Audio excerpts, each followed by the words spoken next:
ಆರೋಗ್ಯ ಹಾಗೂ ನ್ಯೂಟ್ರಿಷನ್ ಸಿಗುತ್ತೆ ನೋಡಿ, ಬಾಡಿ ಸ್ಟ್ರಾಂಗ್ ಆಗುತ್ತೆ. ಸ್ವಲ್ಪ ತಿಂದು ಹಸಿವು ನಿಗುತ್ತೆ, ಡೈಜೆಷನ್ಗೆ ಇಲ್ಲ ಅಪಾಯ. MDH ಸೋಯಾ ಟೀ, ಅಸಲಿ ಪ್ರೋಟೀನ್. MDH.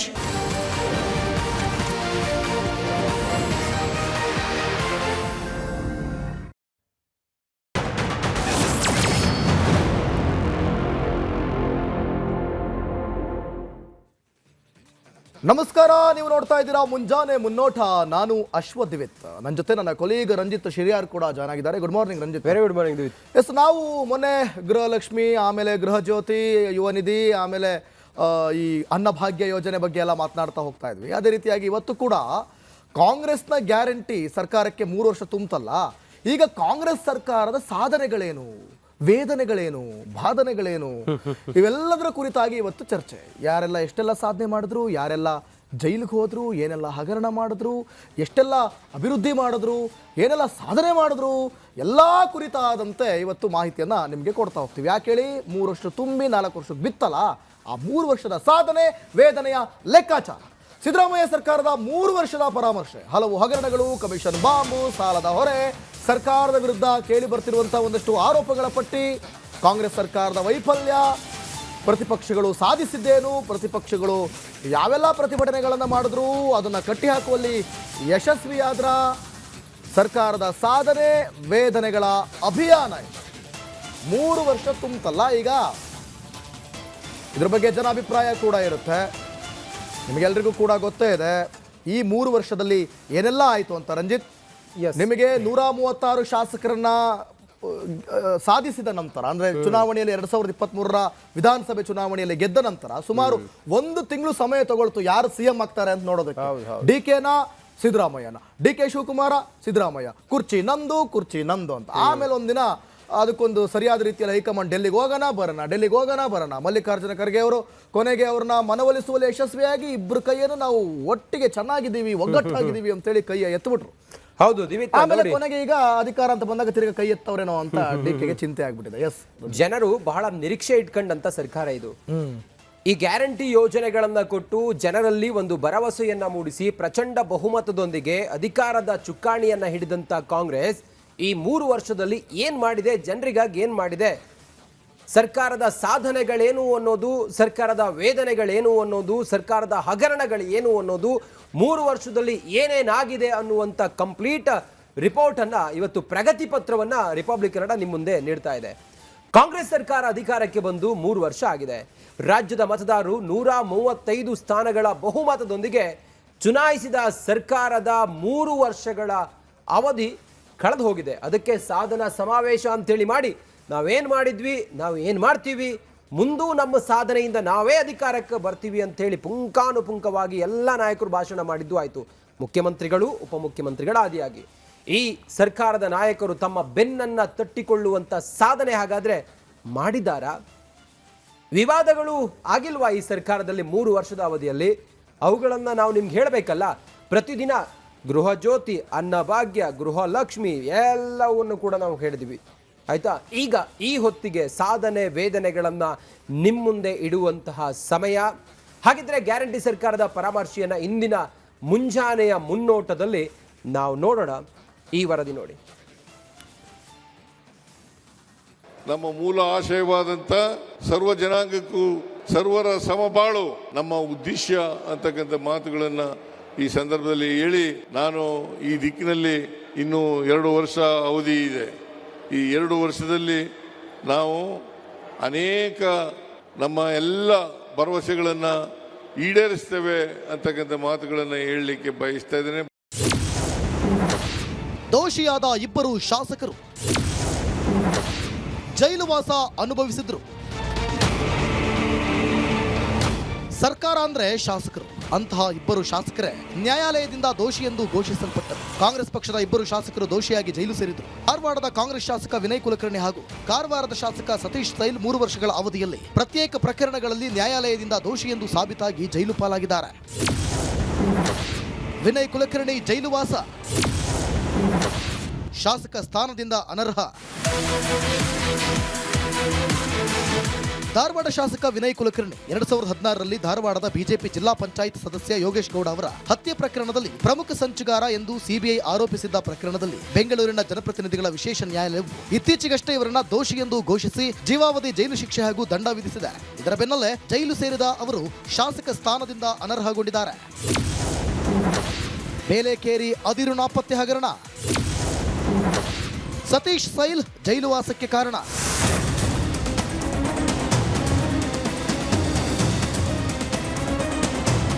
ಇನ್ನು ಕಾರವಾರ ಶಾಸಕ ಸತೀಶ್ ಸೈಲ್ ಬೇಲೆಕೇರಿ ಬಂದಿರಿನಲ್ಲಿ ಕೋಟ್ಯಾಂತರ ರೂಪಾಯಿ ಮೌಲ್ಯದ ಅದಿರು ನಾಪತ್ತೆ ಹಗರಣಕ್ಕೆ ಸಂಬಂಧಿಸಿ ಸಿಬಿಐ ವಿಶೇಷ ನ್ಯಾಯಾಲಯವು ಇವರನ್ನ ದೋಷಿ ಎಂದು ತೀರ್ಪು ನೀಡಿತು. 2024ರ ಅಕ್ಟೋಬರ್ ತಿಂಗಳಲ್ಲಿ ನ್ಯಾಯಾಲಯವು ಇವರಿಗೆ 2 ವರ್ಷಗಳ ಕಾಲ ಜೈಲು ಶಿಕ್ಷೆ ವಿಧಿಸಿತು. ಶಿಕ್ಷೆಯ ಪ್ರಕಟಣೆಯ ಬೆನ್ನಲ್ಲೇ ಇವರನ್ನ ಬಂಧಿಸಿ ಜೈಲಿಗೆ ಕಳುಹಿಸಲಾಯಿತು. ಆದರೆ ನಂತರ ನ್ಯಾಯಾಲಯದಿಂದ ಜಾಮೀನು ಪಡೆದು ಸತೀಶ್ ಸೈಲ್ ಬಿಡುಗಡೆಯಾಗಿದ್ದಾರೆ. ಕಾಂಗ್ರೆಸ್ ಸರ್ಕಾರ ಅಧಿಕಾರಕ್ಕೆ ಬಂದ 1.5 ತಿಂಗಳಲ್ಲೇ ಮುಖ್ಯಮಂತ್ರಿಗಳ ಪುತ್ರನ ವಿರುದ್ಧವೇ ಆರೋಪದ ಸುರಿಮಳೆ ಸುರಿತು. ಇನ್ನು 1.5 ವರ್ಷದ ಹೊತ್ತಿಗೆ ಸ್ವತಃ ಮುಖ್ಯಮಂತ್ರಿಗಳು ಹಾಗೂ ಅವರ ಪತ್ನಿಯ ವಿರುದ್ಧ ಕೂಡ ಮೂಡ ಹಗರಣದ ಮಹಾಮಳೆಯೇ ಸುರಿತು. 2023ರಲ್ಲಿ ಕರ್ನಾಟಕದಲ್ಲಿ ಕಾಂಗ್ರೆಸ್ ಸರ್ಕಾರ ಅಧಿಕಾರಕ್ಕೆ ಬಂದ ನಂತರ ಹಲವು ಗಂಭೀರ ಹಗರಣಗಳು, ಆಡಳಿತಾತ್ಮಕ ವೈಫಲ್ಯಗಳು ಮತ್ತು ಭ್ರಷ್ಟಾಚಾರದ ಆರೋಪಗಳನ್ನು ಎದುರಿಸಿದೆ. ಸಿಎಂ ವಿರುದ್ಧವೇ ಕೇಳಿಬಂತು ಮೂಡ ಹಗರಣ. ಸಿಎಂ ಪತ್ನಿ ವಿರುದ್ಧವೂ ದಾಖಲಾಯಿತು ಪ್ರಕರಣ.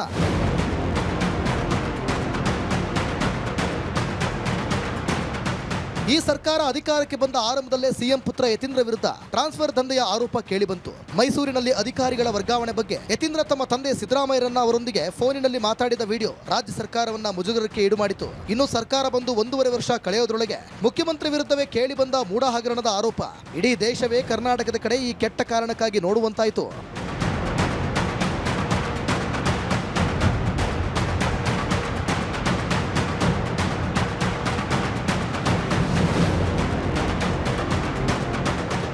ಮುಖ್ಯಮಂತ್ರಿ ಸಿದ್ದರಾಮಯ್ಯನವರ ವಿರುದ್ಧ ಕೇಳಿಬಂದ ಮೂಡ ಹಗರಣದ ಆರೋಪ ಬೆಂಬಿಡದೆ ಕಾಡಿತು. ಸಿಎಂ ಸಿದ್ದರಾಮಯ್ಯ ಪತ್ನಿ ಬಿಎಂ ಪಾರ್ವತಿಗೆ ಮೈಸೂರು ನಗರಾಭಿವೃದ್ಧಿ ಪ್ರಾಧಿಕಾರದಲ್ಲಿ ನಿಯಮ ಬಾಹಿರವಾಗಿ ಕೋಟ್ಯಾಂತರ ರೂಪಾಯಿ ಮೌಲ್ಯದ 14 ಬದಲಿ ನಿವೇಶನಗಳನ್ನು ಹಂಚಿಕೆ ಮಾಡಲಾಗಿದೆ ಎಂಬ ಗಂಭೀರ ಆರೋಪ ಕೇಳಿಬಂದಿತ್ತು. ಈ ಪ್ರಕರಣದ ಸಂಬಂಧ ರಾಜ್ಯಪಾಲರು ಸಿಎಂ ವಿರುದ್ಧ ತನಿಖೆಗೂ ಅನುಮತಿ ನೀಡಿದ್ರು. ಅಷ್ಟೇ ಅಲ್ಲ, ಲೋಕಾಯುಕ್ತ ಹಾಗೂ ಜಾರಿ ನಿರ್ದೇಶನಾಲಯವು ಕೂಡ ಈ ಪ್ರಕರಣದ ತನಿಖೆಯನ್ನ ತಮ್ಮ ವ್ಯಾಪ್ತಿಯಲ್ಲಿ ನಡೆಸಿದ್ವು.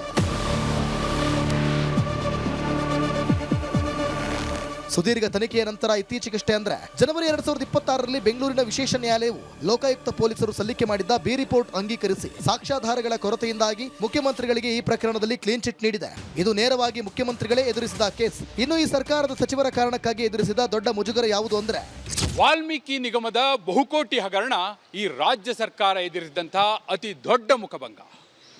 ನಾಗೇಂದ್ರ ಈ ಪ್ರಕರಣದಲ್ಲಿ ಆರೋಪಿಯಾಗಿ ಸಚಿವ ಸ್ಥಾನಕ್ಕೆ ರಾಜೀನಾಮೆ ಕೊಟ್ಟಿದ್ದಷ್ಟೇ ಅಲ್ಲ, ಜೈಲು ವಾಸವನ್ನು ಅನುಭವಿಸಬೇಕಾಯಿತು. ಈ ಪ್ರಕರಣ ಏನು ಅಂದ್ರೆ ವಾಲ್ಮೀಕಿ ಅಭಿವೃದ್ಧಿ ನಿಗಮದ ಅಧಿಕಾರಿ ಚಂದ್ರಶೇಖರ್ ನಿಂಬೂರು ಹಗರಣದ ಸಂಪೂರ್ಣ ವಿವರದ ಡೆತ್ ನೋಟ್ ಬರೆದಿಟ್ಟು ಆತ್ಮಹತ್ಯೆ ಮಾಡಿಕೊಂಡ್ರು. ಮಹರ್ಷಿ ವಾಲ್ಮೀಕಿ ಪರಿಶಿಷ್ಟ ಪಂಗಡಗಳ ಅಭಿವೃದ್ಧಿ ನಿಗಮದ ಬ್ಯಾಂಕ್ ಖಾತೆಯಿಂದ ಸುಮಾರು 182 ಕೋಟಿ ರೂಪಾಯಿ ಹಣವನ್ನು ಅಕ್ರಮವಾಗಿ ಇತರ ಖಾತೆಗಳಿಗೆ ವರ್ಗಾವಣೆ ಮಾಡಲಾಗಿತ್ತು. ಈ ಪ್ರಕರಣದ ಹಿನ್ನೆಲೆಯಲ್ಲಿ ನೈತಿಕ ಹೊಣೆ ಹೊತ್ತು ಪರಿಶಿಷ್ಟ ಪಂಗಡಗಳ ಖಾತೆ ಹಾಗೂ ಕ್ರೀಡಾ ಇಲಾಖೆಯ ಜವಾಬ್ದಾರಿ ಹೊತ್ತಿದ್ದ ಬಿ ನಾಗೇಂದ್ರ ಅವರು ತಮ್ಮ ಸಚಿವ ಸ್ಥಾನಕ್ಕೆ ರಾಜೀನಾಮೆ ನೀಡಬೇಕಾಯಿತು.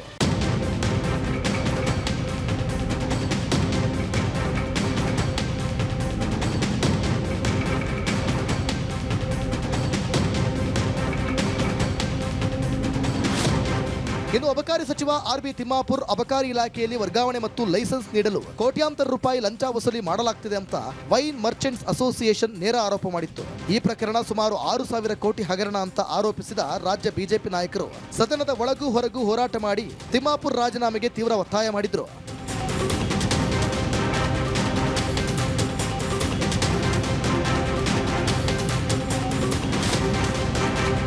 ಇನ್ನು ಸಚಿವ ರಾಜಣ್ಣ ಎಸ್ಐಆರ್ ವಿಚಾರವಾಗಿ ಮಾಧ್ಯಮಗಳಿಗೆ ಪ್ರತಿಕ್ರಿಯೆ ನೀಡುತ್ತಾ ಲೋಕಸಭೆ ವಿಪಕ್ಷ ನಾಯಕ ರಾಹುಲ್ ಗಾಂಧಿ ನಿಲುವಿಗೆ ವಿರುದ್ಧವಾಗಿ ಹೇಳಿಕೆ ನೀಡಿ ಸಚಿವ ಸ್ಥಾನದಿಂದಲೇ ವಜಾದ್ರು. ಹೀಗೆ ಸರ್ಕಾರದಲ್ಲಿ ಆಗಿರೋ ಹಗರಣಗಳ ಪಟ್ಟಿ ತಲೆದಂಡಗಳ ಸರಮಾಲೆಗಳೇ ಇವೆ. ಸಾಲು ಸಾಲು ಹಗರಣಗಳು, ಸರತಿ ಸಾಲಿನಲ್ಲಿ ನಿಂತ ಪ್ರಕರಣಗಳು, ಸಾಲದ್ದಕ್ಕೆ ಕೊನೆಯೇ ಗಾಣದ ಕುರ್ಚಿ ಹೈಡ್ರಾಮಾ. ಈ ಸರ್ಕಾರದ 3 ವರ್ಷದ ಹಾದಿಯನ್ನು ಹಿಂತಿರುಗಿ ನೋಡಿದ್ರೆ ಕಾಣಿಸೋದು ವೇದನೆಯೇ ಈ ಸರ್ಕಾರದ ಸಾಧನೆ. ಕ್ಯಾಮ್ರಾ ಪರ್ಸನ್ ಶಿವಶಂಕರ್ ಜೊತೆ ವೀರೇಂದ್ರ ಉಪ್ಪುಂದ, ರಿಪಬ್ಲಿಕ್ ಕನ್ನಡ. ನೋಡಿ ರಂಜಿತ್, ಬಹಳ ಮುಖ್ಯವಾಗಿ ಈ ಸಾಧನೆ ಬಾಧನೆಗಳ ಅಥವಾ ವೇದನೆಗಳ ಬಗ್ಗೆ ನಾವು ಮಾತಾಡ್ತಾ ಇದ್ವಿ. 2023 ಮೇ ತಿಂಗಳಲ್ಲಿ ಮುಖ್ಯಮಂತ್ರಿಯಾಗಿ ಅಧಿಕಾರ ಹಿಡಿದ ಮೇಲೆ ಏನೆಲ್ಲ ಆಯ್ತು ಸರ್ಕಾರದಲ್ಲಿ ಅಂತ ಹೇಳಿ, ಈ ಇವರು ಅಧಿಕಾರದಲ್ಲಿ ಇಲ್ಲದೆ ಇದ್ದಾಗ, ಬಿಜೆಪಿ ಅಧಿಕಾರದಲ್ಲಿದ್ದಾಗ, ಬಸವರಾಜ ಬೊಮ್ಮಾಯಿ ಇದ್ದಾಗ ಬಿಜೆಪಿ ಮೇಲೆ 40% ಕಮಿಷನ್ ಆರೋಪ ಮಾಡ್ತಾ ಇದ್ರು. ಈಗ ಇವ್ರ ಮೇಲೆ 60% ಕಮಿಷನ್ ಆರೋಪ ಮಾಡ್ತಾ ಇದ್ದಾರೆ.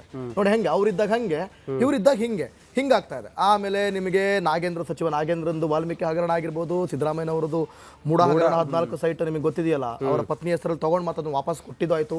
ಇನ್ನೊಂಚೂರು ಹಿಂದಕ್ಕೆ ಹೋಗೋದಾದ್ರೆ, ಒಂದು ಮಜವಾಗಿರೋ ವಿಚಾರ ಹೇಳೋದಾದ್ರೆ, ಕೆಲವರಿಗೆ ಗೊತ್ತಿಲ್ಲ ಅಂತ ಅನ್ಸುತ್ತೆ, 2013ರಲ್ಲಿ ಸಿದ್ದರಾಮಯ್ಯ ಅವರು ಮುಖ್ಯಮಂತ್ರಿ ಆದಂತ ಸಂದರ್ಭದಲ್ಲಿ ಈ ರಾಜಭವನದ ಮುಂದೆ ಯಾವುದೋ ಒಂದು ಪ್ರತಿಭಟನೆ ಮಾಡೋದ್ರಲ್ಲಿ ಆ ಒಂದು ನಿಯಮ ಇರುತ್ತಲ್ಲ, ಪ್ರತಿಭಟನಾ ನಿಯಮ ಇರುತ್ತಲ್ಲ, ಈ ಪಬ್ಲಿಕ್ ಪ್ಲೇಸ್ ಅಲ್ಲಿ ಅದನ್ನು ಉಲ್ಲಂಘನೆ ಮಾಡ್ತಾರೆ. ಪ್ರೋಟೋಕಾಲ್ನ ಉಲ್ಲಂಘನೆ ಮಾಡಿದಂತ ಸಂದರ್ಭದಲ್ಲಿ ಅವ್ರ ಮೇಲೆ 10,000 ರೂಪಾಯಿ ಕೋರ್ಟಲ್ಲಿ ಫೈನ್ ಆಗುತ್ತೆ. ಯಾರ ಮೇಲೆ? ಸಿದ್ದರಾಮಯ್ಯ ಅವ್ರ ಮೇಲೆ. ಅದನ್ನ ಇನ್ನೂ ಕೂಡ ಕಟ್ಟಿಲ್ಲ ಅಂತ ಒಂದಷ್ಟು ಮಾತುಕತೆಗಳಲ್ಲಿ ಹೊರಗಡೆ ಹೊರವಲಯದಲ್ಲಿ ಕೇಳ್ತಾ ಇರ್ತೀನಿ ನಾನು. ಬಟ್ ಅದು ಕಟ್ಟಿದಾರೋ ಇಲ್ವೋ ಅನ್ನೋದನ್ನ ಅವರೇ ಹೇಳಬೇಕಾಗುತ್ತೆ.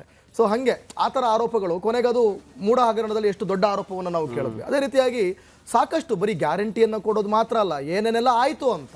ಸೊ ಮೇ ತಿಂಗಳಲ್ಲಿ ಮುಖ್ಯಮಂತ್ರಿ ಸಿದ್ದರಾಮಯ್ಯನವರು ಅವರ ನೇತೃತ್ವದಲ್ಲಿ ಕಾಂಗ್ರೆಸ್ ಸರ್ಕಾರ ಅಧಿಕಾರಕ್ಕೆ ಬಂತು. ಈಗ ಸರ್ಕಾರ 3 ವರ್ಷ ಅದಕ್ಕೆ ತುಂಬಿದೆ, 4ನೇ ವರ್ಷ ಕಾಲಿಟ್ಟಿದೆ. ಈ ಅವಧಿಯಲ್ಲಿ ಸರ್ಕಾರ ಮಾಡಿದ ಸಾಧನೆ ಏನು, ವೇದನೆ ಏನು, ಈ ವರದಿ ನೋಡಿ.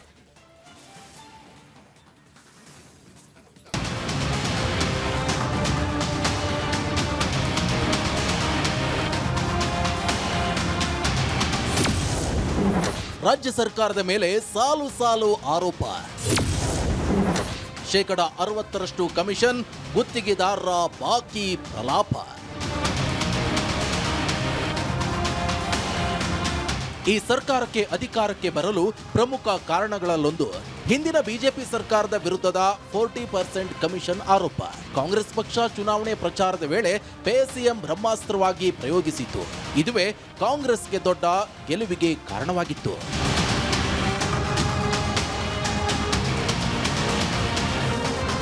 ಆದರೆ ಈ ಕಾಂಗ್ರೆಸ್ ಸರ್ಕಾರದ ವಿರುದ್ಧವೇ 60% ಕಮಿಷನ್ ಆರೋಪ ಕೇಳಿಬಂತು. ಇನ್ನು ಕರ್ನಾಟಕ ರಾಜ್ಯ ಗುತ್ತಿಗೆದಾರರ ಸಂಘ ಇದೇ ವರ್ಷ ಮಾರ್ಚ್ 26ರಂದು ಬೃಹತ್ ಹೋರಾಟ ನಡೆಸಿ ರಾಜ್ಯ ಸರ್ಕಾರಕ್ಕೆ ಪ್ರತಿಭಟನೆಯ ಬಿಸಿ ಮುಟ್ಟಿಸಿತು. ಸರ್ಕಾರದ ನಾನಾ ಇಲಾಖೆಗಳಲ್ಲಿ ಬಾಕಿ ಇರೋ ಸುಮಾರು 33,000 ಕೋಟಿ ರೂಪಾಯಿಗಳಿಗೂ ಬಿಲ್ ಪಾವತಿಗೆ ಒತ್ತಾಯಿಸಿದ್ರು.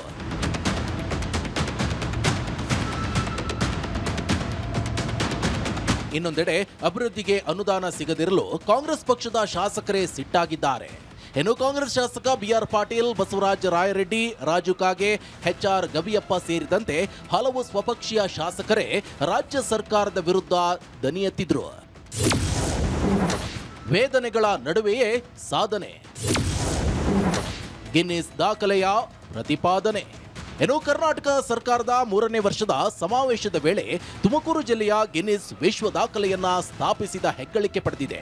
ತಂತ್ರಜ್ಞಾನ ವ್ಯವಸ್ಥೆಯಲ್ಲಿ ಅತ್ಯಂತ ವೇಗವಾಗಿ 21,529 ಹಕ್ಕುಪತ್ರಗಳನ್ನು ಅಪ್ಲೋಡ್ ಮಾಡಿರುವುದು ಈ ದಾಖಲೆಯ ವಿಶೇಷವಾಗಿದೆ.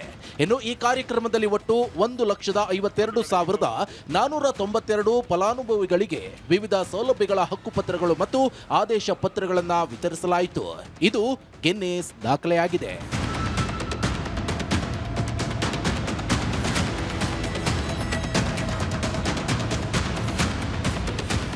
ಇನ್ನು 5 ಗ್ಯಾರಂಟಿ ಯೋಜನೆಗಳ ಪೈಕಿ ಶಕ್ತಿ, ಅನ್ನಭಾಗ್ಯ, ಗೃಹಜ್ಯೋತಿ, ಗೃಹಲಕ್ಷ್ಮಿ ಪ್ರಮುಖವಾಗಿದ್ರೆ ಸರ್ಕಾರ ಯುವ ನಿಧಿಯನ್ನು ತನ್ನ ಸಾಧನೆ ಅಂತಾನೆ ಹೇಳಿಕೊಳ್ಳುತ್ತೆ. ಫಲಾನುಭವಿಗಳ ಖಾತೆಗೆ ಜಮೆಯಾಗಿದೆ ಅನ್ನೋದು ಸರ್ಕಾರ ನೀಡಿರುವ ಅಂಕಿಅಂಶ. ತನ್ನ ವೈಯಕ್ತಿಕ ಹಿತಾಸಕ್ತಿಗಿಂತಲೂ ರಾಜ್ಯದ ಅಭಿವೃದ್ಧಿಯೇ ಮುಖ್ಯ ಅಂತ ಭಾವಿಸಿದಂತಹ ಈ ರಾಜ್ಯದ ಸಾಮಾನ್ಯ ಪ್ರಜೆ ಈ ಗ್ಯಾರಂಟಿಗಳ ನಡುವೆ ಒಬ್ಬಂಟಿ. ಯಾಕಂದರೆ ಈ ಸರ್ಕಾರದ ಸಾಧನೆ ಏನು ಅಂತ ಪ್ರಮುಖರನ್ನೇ, ಮುಖ್ಯಮಂತ್ರಿಗಳನ್ನೇ ಕೇಳಿದ್ರು ಕೂಡ ಸಿಗೋ ಉತ್ತರ ಒಂದೇ: ಗ್ಯಾರಂಟಿ, ಗ್ಯಾರಂಟಿ, ಗ್ಯಾರಂಟಿ. ಭೂ ದಾಖಲೆಗಳ ಸುಧಾರಣೆ. ಕ್ಲಿಯರ್ ಟೈಟಲ್ ಈ ಸರ್ಕಾರದ ಆಡಳಿತ ಸುಧಾರಣೆಗೆ ಉದಾಹರಣೆಯಾಗಿ ನೀಡುವ ಕೆಲಸ. ಭೂ ದಾಖಲೆಗಳ ಸುಧಾರಣೆ ಮಾಡುವ ಮೂಲಕ ಐತಿಹಾಸಿಕ ಭೂ ಸಮಸ್ಯೆಗಳಿಗೆ ಪರಿಹಾರವಾಗಿ ಕ್ಲಿಯರ್ ಟೈಟಲ್ ಯೋಜನೆ ಪ್ರಾರಂಭಿಸಲಾಗಿದೆ. ಈವರೆಗೆ 14 ಲಕ್ಷಕ್ಕೂ ಹೆಚ್ಚು ಜನರಿಗೆ ಸ್ಪಷ್ಟ ಭೂ ದಾಖಲೆಗಳನ್ನು ನೀಡಲಾಗಿದೆ ಅಂತ ಈ ಸರ್ಕಾರ ಹೇಳಿಕೊಳ್ಳುತ್ತಿದೆ. ತುಮಕೂರು ಜಿಲ್ಲೆಯಲ್ಲಿ 16 ವರ್ಷದಿಂದ ಆಗದೇ ಇದ್ದಂತಹ ಕೆಲಸಗಳನ್ನ ನಾವು ಜನಗಳಿಗೆ ಮಾಡಿಕೊಟ್ಟಿದ್ದೇವೆ. ಈ ವೇದಿಕೆ ಮುಖಾಂತರ ಕಳೆದ 3 ವರ್ಷದಲ್ಲಿ ನಾವು ಮಾಡಿರುವ ಕೆಲಸ 1,52,000 ಕುಟುಂಬಗಳಿಗೆ ನಾನಾ ಯೋಜನೆಗಳನ್ನು ಈ ವೇದಿಕೆ ಮುಖಾಂತರ ಜನಗಳಿಗೆ ನಾವು ಸಮರ್ಪಣೆಯನ್ನ ಮಾಡ್ತಾ ಇದ್ದೇವೆ. ಇನ್ನು ಇಷ್ಟೆಲ್ಲದರ ನಡುವೆ ಕಳೆದ 3 ವರ್ಷಗಳಲ್ಲಿ ಈ ಸರ್ಕಾರದಲ್ಲಿ ಅತಿ ಹೆಚ್ಚು ಚರ್ಚೆಯಾದ ವಿಷಯ ಯಾವುದಪ್ಪ ಅಂತ ಹೇಳಿದ್ರೆ ಅದು ಮುಖ್ಯಮಂತ್ರಿ ಪಟ್ಟದ ಕದನ. ಅಧಿಕಾರದ ಶಕ್ತಿ ಕೇಂದ್ರದಲ್ಲಿರುವ ಇಬ್ಬರು ನಾಯಕರು ಅಧಿಕಾರಕ್ಕಾಗಿ ಎತ್ತು ಏರಿಗೆ ಕೋಣ ನೀರಿಗೆ ಅನ್ನೋ ಹಾಗೆ ಎಳೆದಾಡ್ತಾ ಇದ್ದರೆ ಆಡಳಿತ ಹೇಗೆ ಹಳ್ಳ ಹಿಡಿಯುತ್ತೆ ಅನ್ನೋದಕ್ಕೆ ಕಳೆದ 3 ವರ್ಷಗಳ ಈ ಸರ್ಕಾರದ ಆಡಳಿತವೇ ಸಾಕ್ಷಿ. ಈ ಹಂತದಲ್ಲಿ ಎಚ್ಚೆತ್ತುಕೊಳ್ಬೇಕಾದ್ದು ಆ ನಾಯಕರ ಆತ್ಮಸಾಕ್ಷಿ. ಇನ್ನು ಸಿಎಂ ಸಿದ್ದರಾಮಯ್ಯನವರು ಹಾಗೆ ಡಿಸಿಎಂ ಡಿಕೆ ಶಿವಕುಮಾರ್ ಅವರ ನಡುವೆ ಈಗಲೂ ಕೂಡ ಈ ಸಮರ ಶೀತಲ ಸಮರವಾಗಿ ಜಾರಿಯಲ್ಲಿದೆ. ಆದರೆ ಡಿಕೆ ಶಿವಕುಮಾರ್ ಅವರು ಮಾತ್ರ ನಾನ್ ಯಾವಾಗಾದ್ರೂ ಸಿಎಂ ಕುರ್ಚಿಯಿಂದ ಕೆಳಗಿಳಿತಾರೆ ಅಂತ ಹೇಳಿದ್ನಾ ಅಂತ ಕೇಳ್ತಾರೆ. ನಾನೇ ರಾಜಣ್ಣ ಯಾಕೆ ಸಿಎಂ ಬದಲಾವಣೆ ಮಾಡಕ್ ಕೊಟ್ಟಿದ್ದಾರೆ? ಅಲ್ಲ, ಸಿಎಂ ಮುಂದುವರಿಲಿ ಅಂತ ಹೇಳಿ ಏನ್ ತಪ್ಪೇನಿಲ್ಲ. ಅಂದ್ರೆ ಪರಮೇಶ್ವರ್ ಮಾಡ್ಬೇಕು ಅಂದ್ರೆ ಸಿಎಂ ಇಳಿಬೇಕು ಅಂತ ಅವ್ರಂತ. ನಾನು ಯಾವ ತರ ಸಿಎಂ ಬದಲಾವಣೆ ಆಗ್ಬೇಕು ಅಂತ ಹೇಳಿದ್ದೀನ? ನಾನೆಲ್ಲೂ ಹೇಳಿಲ್ವಲ್ಲ. ರಾಜಣ್ಣನೇ ಈಗ ಸಿಎಂ ಬದಲಾವಣೆ ಮಾಡಕ್ ಕೊಟ್ಟಿದ್ದಾರೆ. ಅವ್ರು ಕೇಳ್ಬೇಕು. ನನಗೆ ಗೊತ್ತಿಲ್ಲ. ನಾನು ಹೇಳಿದ್ದೀನಪ್ಪ ಸಿಎಂ ಬದಲಾವಣೆ ಆಗ್ಬೇಕು. ಹೌದೇ ಮಾತಾಡಿ. News desk, republic Kannada.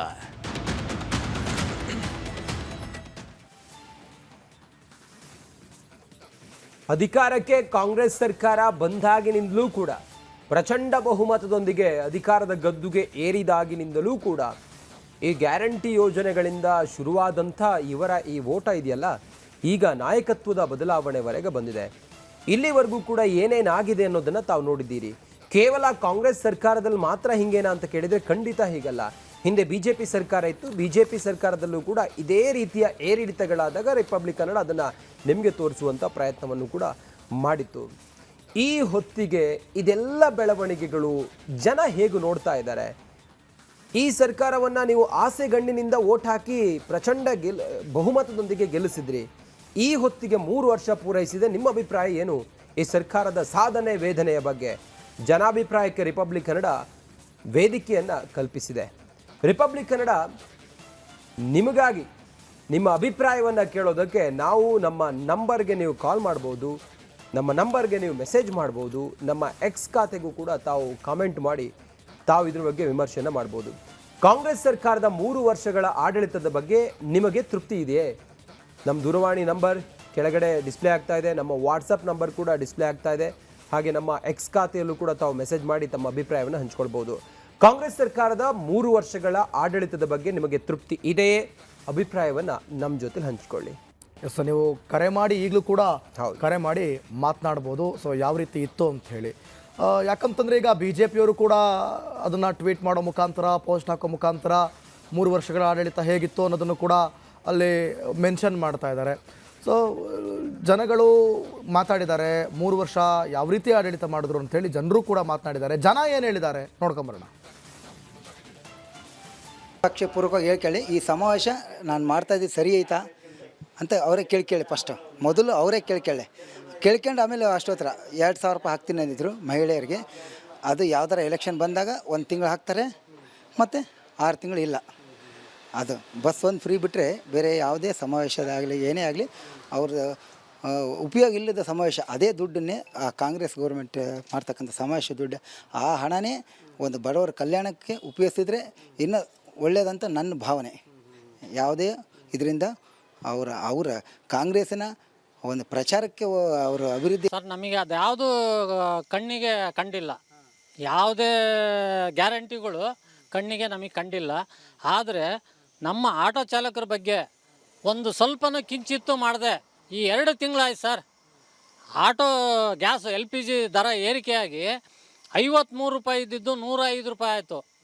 ಸರ್ಕಾರ ಒಂದು ಸ್ವಲ್ಪನಾದರೂ ಅವರು ಆಟೋ ಚಾಲಕರ ಬಗ್ಗೆ, ಅವ್ರ ಫ್ಯಾಮಿಲಿ ಬಗ್ಗೆ, ಈಗ ಶಾಲೆ ಸ್ಟಾರ್ಟ್ ಆಗಿದೆ, ಅವ್ರ ಮಕ್ಕಳ ಬಗ್ಗೆ, ಅವ್ರ ಮಕ್ಕಳ ಭವಿಷ್ಯದ ಬಗ್ಗೆ ಒಂದು ಸ್ವಲ್ಪ ಕಿಂಚಿತ್ತು ಯೋಚನೆ ಮಾಡ್ತಾ ಇಲ್ಲ ಸರ್ಕಾರ. ಸಿದ್ದರಾಮಯ್ಯ ಸರ್, ನಾವು ಶಕ್ತಿ ಯೋಜನೆ ಸರ್ಕಾರದ್ದು ನಮ್ಗೆ ಯೂಸ್ ಆಗ್ತಿದೆ. ಅಂದರೆ ನಾವು ವರ್ಷದಿಂದ ಬರೋದು, ಸುಮಾರು ಸೇವಿಂಗ್ಸ್ ಆಗ್ತುಂಟು ಶಕ್ತಿ ಯೋಜನೆ ಬಂದಾಗಿಂದ. ಅದಾದ ನಂತರ ತುಂಬ ಹೆಣ್ಮಕ್ಳಿಗೂ ತುಂಬ ಹೆಲ್ಪ್ ಆಗ್ತಿದೆ. ಹಾಗೆ ಶಕ್ತಿ ಯೋಜನೆಯಿಂದ ಸುಮಾರು ಜನ ಬೇರೆ ಬೇರೆ ಕಡೆ ಹೋಗ್ಲಿಕ್ಕೆ ಅವ್ರಿಗೆ ಯೂಸ್ ಆಗ್ತಿದೆ. ಲಕ್ಷ್ಮಿ ಯೋಜನೆಯು ಸುಮಾರು ಜನಕ್ಕೆ ಬರ್ತಾ ಉಂಟು, ತುಂಬ ಜನ ಯೂಸ್ ಮಾಡ್ಕೊಳ್ತಿದ್ದಾರೆ. ಹಾಗೆ ಕೆಲವೊಬ್ರಿಗೆ ಬರ್ತಾನೂ ಇಲ್ಲ, ಅದು ಯಾಕೆ ಹೇಳಿ ಇನ್ನೂ ಗೊತ್ತಾಗಿಲ್ಲ. ಸುಮಾರು ಜನಕ್ಕೆ ಸರ್ಕಾರ ಒಂದು ಯೋಜನೆಯನ್ನು ರೂಪಿಸಿದ್ದಾರೆ, ಗ್ಯಾರಂಟಿ ಯೋಜನೆ ಅಂತ. ಅದರಲ್ಲಿ ನಮಗೆ ಗೃಹಲಕ್ಷ್ಮಿ ಯೋಜನೆಯು ತುಂಬ ಯೂಸ್ ಆಗ್ತಾ ಇದೆ. ಅಂದರೆ ನಾವು ದಿನನಿತ್ಯ ಸಾಮಗ್ರಿ ಅಥವಾ ದಿನನಿತ್ಯಗೆ ಏನು ಉಪಯೋಗಿಸ್ತೇವಲ್ಲ, ಅದಕ್ಕೆ ಸಾಮಾನಿಗೆಲ್ಲ ತುಂಬ ಹೆಲ್ಪ್. ಬಸ್ಸಿಗೂ ಶಕ್ತಿ ಯೋಜನೆಯನ್ನು ಜಾರಿಗೊಳಿಸಿದ್ದಾರೆ. ಅದರಿಂದ ತುಂಬ ಜನರಿಗೆ ಬಸ್ಸಲ್ಲಿ ಓಡಾಡಲಿಕ್ಕೆಲ್ಲ ಈಸಿ ಆಗ್ತಾ ಇದೆ. ನೀವು ಕೂಡ ಕರೆ ಮಾಡಿ ಮಾತಾಡ್ಬೋದು. ನೋಡಿ, ಮುಖತಃ ಕೆಲವರು ನಮ್ಮ ಜೊತೆಯಲ್ಲಿ ಮಾತಾಡಿದಾಗ ಏನು ಹೇಳಿದರು ಅನ್ನೋದನ್ನು, ಅವರ ಅಭಿಪ್ರಾಯವನ್ನು ತಾವು ಕೇಳಿದ್ರಿ. ಕರೆ ಮಾಡಿ ಮಾತಾಡ್ಬೋದು ನಿಮ್ಮ ಜೊತೆಯಲ್ಲಿ. ನಮ್ಮ ನಂಬರ್ ಕೆಳಗಡೆ ಇದೆ. ಶ್ರೀಧರ್ ಅನ್ನೋರು ಕಾಲ್ ಮಾಡಿದ್ದಾರೆ ಕೊಪ್ಪಳದಿಂದ. ಶ್ರೀಧರ್ ಅವರೇ ನಮಸ್ಕಾರ. ನಮಸ್ಕಾರ ಸರ್. ಹೇಳಿ ಶ್ರೀಧರ್ ಅವರೇ, ಕಾಫಿ ತಿಂಡಿ ಎಲ್ಲ ಆಯ್ತಾ ನಿಮ್ಮದು? ಎಲ್ಲ ಆಗಿದೆ ಸರ್. ಹೇಳಿ, ಈ ಸರ್ಕಾರ 3 ವರ್ಷ ಸಂದಿದೆಯಲ್ಲ, ಸಾಧನೆ ವೇದನೆ ಬಗ್ಗೆ ತಮಗೇನು ಅನಿಸುತ್ತೆ ಶ್ರೀಧರ್ ಅವರೇ? ಸರ್, ಇವೆಲ್ಲ ಯೋಜನೆಗಳು ಚೆನ್ನಾಗಿದೆ ಸರ್, ತೊಂದರೆ ಇಲ್ಲ. ಆ ಯೋಜನೆಗಳು ಸ್ವಲ್ಪ ರಿಜಿಸ್ಟ್ರೇಷನ್ ಮಾಡಬೇಕು. ಯಾಕಂತಂದ್ರೆ ಈಗ ಬಸ್ ಅಲ್ಲಿ ಅಡ್ಡಾಡ್ತಾರೆ.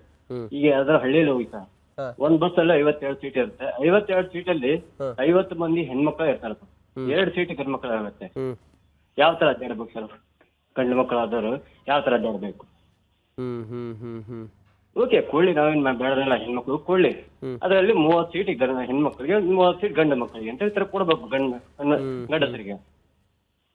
ಈಗ ಎಲ್ಲಾದ್ರೂ ನೋಡ್ತಾರೆ, ಯಾವ್ದಾದ್ರು ಬಸ್ ಅಲ್ಲಿ ಹೋಗ್ಬೇಕಾರೆ, ನಿಮ್ಮ ಸೈಡ್ ಬೆಂಗಳೂರಲ್ಲಿ ಹೆಸರು ಗೊತ್ತಿಲ್ಲ, ನಮ್ಮ ಈ ಕಡೆ ಉತ್ತರ ಕನ್ನಡದಲ್ಲಿ ಯಾವ್ದು ನೋಡಿ ಸರ್, ಬಸ್ ಅಲ್ಲಿ ಬರೀ ಹೆಣ್ಣು ಮಕ್ಕಳೇ ಇರ್ತಾರೆ, ಗಂಡು ಮಕ್ಕಳು ಇರೋದೇ ಇಲ್ಲ. ಯಾಕೆ? ಬೇಡ ಈ ಬಸ್ಸಿನ ಕಿರಿಕಿರಿ ಅಂತ ಹೇಳ್ಬಿಟ್ಟು ಬೈಕು ಗಾಡಿ ಆಟೋದಲ್ಲಿ ಹೋಗ್ತಾ ಇರ್ತಾರೆ. ಆಮೇಲೆ ಇವು ಯುವ ನಿಧಿ ಅಂತ ಹೇಳ್ತಾರೆ ಸರ್. ಯುವ ನಿಧಿಯಲ್ಲಿ ಯಾರಿಗೆ ಕೊಟ್ಟಿದ್ದಾರೆ ಸರ್? ಒಂದ್ ಲೆಕ್ಕದಲ್ಲಿ 1-2 ಮಂದಿ 3 ಮಂದಿ ತೋರಿಸ್ತಾರೆ, ಅದ್ರಲ್ಲಿ ಪೋಸ್ಟರ್ ಅಂಟಿಸ್ತಾರೆ, ಇದು ಮಾಡ್ತಾರೆ. ಕೊಡಿ, ಅದನ್ನ ಕೊಡ್ಬೇಕಾದ್ರೂ ಮಂದಿಗೆ ಉಳಿಗೆದವ್ರಿಗೆ ಕಡಿಮೆ ಆದಾಯ ಇದ್ದವರಿಗೆ ಮಾತ್ರ ಕೊಟ್ರೆ ಒಳ್ಳೆಯದು sir. Okay, thank you Sridhar ಅವರೇ, ನಮ್ಮ ಜೊತೆಲಿ ತಾವು ಮಾತಾಡಿದ್ದಕ್ಕೆ. ನೋಡಿ, ಶಿವಮೊಗ್ಗದಿಂದ ಚಂದ್ರು ಅನ್ನೋರು ಕರೆ ಮಾಡಿದ್ದಾರೆ. ಚಂದ್ರು ಅವರೇ ನಮಸ್ಕಾರ. ನಮಸ್ಕಾರ ಸರ್. ಹೇಗಿದೆ 3 ವರ್ಷಗಳ ಆಡಳಿತ ಕಾಂಗ್ರೆಸ್ದು? ಏನನ್ಸುತ್ತೆ ನಿಮ್ಮ ಅಭಿಪ್ರಾಯ? ಸರ್, ನಾನು 0.0 ಇವರಿಗೆ ಪಾಯಿಂಟ್ ಕೊಡ್ತೀನಿ. ಯಾಕಂದ್ರೆ ಸರ್, ಎಲ್ಲಿದೆ ಸರ್ ಅಭಿವೃದ್ಧಿ? ಎಲ್ಲಿದೆ ಸರ್? ಕೊಟ್ಟಿಲ್ವಾ? ಗ್ಯಾರಂಟಿ ಕೊಟ್ಟಿಲ್ವಾ ಸರ್? ಏನ್ ಕೊಟ್ಟಿದ್ದಾರೆ ಸರ್? ಏನಕ್ಕೆ ಕೊಟ್ಟಿದ್ದಾರೆ ಅಂತ ಗೊತ್ತಾಗ್ತಾ ಇಲ್ಲ. ಈಗ ಮಹಿಳೆಯರಿಗೆ ಕೊಟ್ಟಿದ್ದಾರೆ, ಬಸ್ಸಲ್ಲಿ ಓಡಾಡಕ್ ಫ್ರೀ ಆಗಿ ಕೊಟ್ಟಿದ್ದಾರೆ. ಉಪಯೋಗ ಏನಿದೆ ಸರ್? ರಾಜ್ಯದಲ್ಲಿ ಯಾವುದೇ ನೇಮಕಾತಿ ಇಲ್ಲ. ವಿದ್ಯಾವಂತರು ಅವಿದ್ಯಾವಂತರಾಗಿ ಇವತ್ತು ಕೆಲಸ ಇಲ್ಲದೆ ತಿರುಗಾಡ್ತಿರ್ತಾರೆ. 3 ವರ್ಷದಿಂದ ಒಂದೇ ಒಂದು ನೇಮಕಾತಿ ಇಲ್ಲ ಸರ್. ಸೊ ವಿದ್ಯಾರ್ಥಿಗಳು ಅವರ ಭವಿಷ್ಯಕ್ಕಾಗಿ ಅವರು ಸ್ಟ್ರೈಕ್ ಮಾಡಿದ್ರು ಕೂಡ ಅವ್ರ ಬಗ್ಗೆ ಯಾವುದೇ ಕಾಳಜಿ ಇವರಿಗಿಲ್ಲ. ಓಕೆ. ಮತ್ತೆ ಸರ್, ಇವು ಶಕ್ತಿ ಯೋಜನೆ ಅಂತ ತಂದಿದ್ದಾರೆ ಸರ್. KSRTC ಬಸ್ ಸ್ಟ್ಯಾಂಡ್ ಅಲ್ಲಿ ಕಳ್ತನಗಳು ಎಷ್ಟಾಗ್ತಿದೆ ಅಂದ್ರೆ ಅದರಿಂದ ಅದು ಉಪಯೋಗನೇ ಇಲ್ಲ ಶಕ್ತಿ ಯೋಜನೆ. ಅದ್ರ ಬದಲು 60 ವರ್ಷ ಮೇಲ್ಪಟ್ಟವರಿಗೆ ಮತ್ತೆ ಸ್ಟೂಡೆಂಟ್ ಗಳಿಗೆ ಕೊಡ್ಲಿ ಸರ್ ಶಕ್ತಿ ಯೋಜನೆ. ನೀವು ಹೈವೇಗಳಲ್ಲಿ ಯಾವ್ದು ಹೈವೇ ಅಭಿವೃದ್ಧಿ ಆಗ್ತಿದೆ ನೋಡ್ತಿದ್ದೀರಾ ಸರ್? ನೀವು ಹೈವೇಗೆ ಎಲ್ಲಾದ್ರೂ ಹೋಗ್ತಿದ್ದೀರಾ? ಅಭಿವೃದ್ಧಿ ಎಲ್ಲ ಆಗ್ತಾ ಇದೆ? ಯಾವ್ದಾದ್ರು ಊರಲ್ಲಿ ಕುಡಿಯೋ ನೀರಿನ ಯೋಜನೆಗೆ ಇದಾಗ್ತಿದ್ಯಾ? ಬೋರ್ವೆಲ್ ಕೊರ್ಸ್ತಿದಾರೆ? ಯಾರಿಗಾದ್ರೂ ಬಡವರಿಗೆ ಮನೆಗಳು ಕೊಡ್ತಿದಾರ? ಈಗ ಚಂದ್ರು ಅವರೇ, ನಿಮ್ ಪ್ರಕಾರ ಇದನ್ನೆಲ್ಲ ಹೇಳ್ತಾ ಇದ್ದಾರೆ ನೀವು ಸಮಸ್ಯೆಗಳನ್ನ, ಇದನ್ನ ಬಿಟ್ಟು ಬೇರೆ ಏನ್ ಮಾಡ್ತಾ ಇದಾರೆ ಅಂತ ಹೇಳಕ್ ಬಯಸ್ತೀರಿ ನೀವು ಗೌರ್ಮೆಂಟ್? ಹಂಗಾದ್ರೆ ಸರ್, ಆಡಳಿತ ಮಾಡ್ಬೇಕು ಅನ್ನೋ ದೃಷ್ಟಿಯಲ್ಲಿ ಮಾಡ್ತಿದ್ದಾರೆ ಸರ್, ಅದ್ ಬಿಟ್ರೆ ಇನ್ನೇನಿಲ್ಲ ಸರ್. ಜನರಿಗೆ ಈಗೇನು ಮಹಿಳೆಯರಿಗೆ 2,000 ರೂಪಾಯಿ ದುಡ್ಡು ಹಾಕ್ತಿದ್ದಾರೆ, ಅದು ಓಟ್ ಸೆಳೀಲಿಕ್ಕೋಸ್ಕರ ಸರ್ ಅದು. Yes, okay okay okay, thank you Chandru, Republic Kannada ಜೊತೆ ಮಾತಾಡೋದಕ್ಕಾಗಿ. ಮೈಸೂರಿನಿಂದ ಲಕ್ಷ್ಮಿ ಅನ್ನೋರು ಕಾಲ್ ಮಾಡಿದ್ದಾರೆ. ಲಕ್ಷ್ಮಿ ಅವರೇ ನಮಸ್ಕಾರಮ್ಮ. ಸರ್ ನಮಸ್ತೆ. ನಮಸ್ಕಾರ. ಸರ್ಕಾರದ ಸಾಧನೆಗಳ ಬಗ್ಗೆ ನಾವು ಮಾತಾಡ್ತಾ ಇದ್ವಿ. ಹಾಗೆ ಸರ್ಕಾರದಲ್ಲಿ ಈ 3 ವರ್ಷದಲ್ಲಿ ವೇದನೆಗಳು ಏನೇನು ಆಯ್ತು ಅನ್ನೋದನ್ನ ನಾವು ಮಾತಾಡ್ತಾ ಇದ್ವಿ. ತಾವು ಇದನ್ನೆಲ್ಲ ಹೇಗೆ ನೋಡ್ತಾ ಇದ್ದೀರಿ ಲಕ್ಷ್ಮಿ ಅವರೇ? ಹೌದು, ಸಾಧನೆ ಅಂತ ನಾವು ಗಮನಿಸೋದಾದ್ರೆ ಶಕ್ತಿ ಯೋಜನೆ ಹೆಣ್ಮಕ್ಳಿಗೆ ಬಸ್ ಫ್ರೀ ಇರೋದ್ರಿಂದ ಅವ್ರಿಗೆ ಏನ್ ಅನ್ಸ್ತಾ ಇದೆ ಅಂದ್ರೆ, ಈ ಸರ್ಕಾರ ನಮ್ಗೆ ತುಂಬಾ ಹೆಲ್ಪ್ ಮಾಡಿದೆ, ನಮ್ಗೆ ಖರ್ಚು ಕಡಿಮೆ ಮಾಡಿದೆ ಅಂತ ಅವ್ರು ಅನ್ಕೊಳ್ತಾರೆ. ಹೌದು, ಒಂದ್ ರೀತಿಯಲ್ಲಿ ಅದು ಬಸ್ ಟಿಕೆಟ್ ಪ್ರಯಾಣ ಉಚಿತ ಇರೋದ್ರಿಂದ ಅವ್ರಿಗೆ ಆ ದಿನದ ಖರ್ಚು ಅವ್ರಿಗೆ ಉಳಿತಾ ಇದೆ, ಹಣ ಉಳಿತಾ ಇದೆ. ಆದ್ರೆ ದೇಶಕ್ಕೆ ಎಷ್ಟು ಸಾಲದ ಹೊರೆ ಆಗ್ತಾ ಇದೆ ಅನ್ನೋದನ್ನ ಅವ್ರು ಯಾರು ಗಮನಿಸ್ತಾ ಇಲ್ಲ. ನಮ್ಮ ರಾಜ್ಯಕ್ಕೆ ಎಷ್ಟಾಗ್ತಿದೆ ಅಂತ ಹೇಳಿ ತಮ್ಗೆ ಐಡಿಯಾ ಇದೆಯಾ? ದೇಶಕ್ಕೆ ಬಿಡಿ, ರಾಜ್ಯದ ಬಗ್ಗೆ ಮಾತಾಡಿ. ರಾಜ್ಯದಲ್ಲಿ ಎಷ್ಟು ಸಾಲ ಆಗಿದೆ ಈ ಗ್ಯಾರಂಟಿ ಯೋಜನೆಗಳನ್ನ ಕೊಟ್ಟಾದ ನಂತರ? ಹೇಳಂದೆ 5 ವರ್ಷದ ಆಡಳಿತದ ನಂತರ ಇವ್ರ ಹಿಂದೆ ಇದ್ದಿದ್ದ ಸಾಲ ಎಷ್ಟು, ಈಗ ಅವ್ರ ಅವಧಿ ಬಿಟ್ಟು ಹೋಗುವಾಗ ಎಷ್ಟು ಸಾಲ ಇದೆ, ಅದನ್ನ ಜನ ಅರ್ಥ ಮಾಡ್ಕೋಬೇಕಾಗತ್ತೆ. ನಿಜ ನಿಜ. ಆದ್ರೆ ಈಗ ಸದ್ಯಕ್ಕೆ ಏನು ಯಾವ ತರದಲ್ಲಿ ಓಟ್ ಹಾಕ್ತಾರೆ ಜನ ಅಂತಂದ್ರೆ, ನನ್ಗೆ ಏನ್ ಉಪಯೋಗ ಆಗತ್ತೆ, ಈ ತಿಂಗಳು ಏನ್ ಉಪಯೋಗ ಆಗತ್ತೆ, ಈ ವರ್ಷ ಏನ್ ಉಪಯೋಗ ಆಗತ್ತೆ, 5 ವರ್ಷಕ್ಕೆ ಏನ್ ಉಪಯೋಗ ಆಗತ್ತೆ, ಆ ಒಂದು ಆಸೆಗೆ ಬಿದ್ದು ಅವರು ವೋಟ್ ಮಾಡ್ತಾರೆ. ತಮ್ಮ ನಿರೀಕ್ಷೆಗಳನ್ನ ಈಡೇರಿಸಿದೆಯಾ ಈ ಸರ್ಕಾರ?